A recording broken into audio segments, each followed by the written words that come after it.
Pick up a Teens Create kit from the library to make your own snow globe. Your kit contains glycerin, a jar, glitter, an animal figurine and a tree, and superglue. Not included in your kit is some water you'll need to fill your snow globe. Start by opening your jar and deciding how you want to arrange your figurines on the inside of the lid. The lid is going to be the bottom of the snow globe. Open the tube of superglue and use a small amount to attach your figurines to the lid. I decided to only use the seal in my snow globe. Give the superglue a minute or two to dry. You'll want it to be completely dry before it becomes submerged.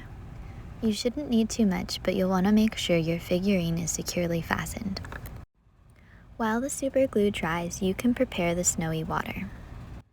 You're going to mix the glycerin with water at a ratio of about 1 teaspoon of glycerin to 1 cup of water. Your container has 3 teaspoons of glycerin, so you should have plenty. I suggest you start with 1 teaspoon and you can add more as you like. The more glycerin in your snow globe, the slower your glitter will move, but too much glycerin and your glitter will sink in a heavy blob. Once your glycerin is mixed with water, you can add your glitter.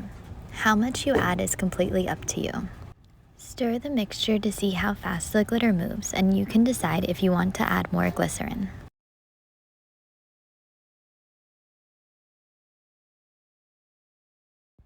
Once the superglue is dry and your figurine is secure, you're ready to seal off the snow globe. Top off your jar with water so that there will be minimal air bubbles inside.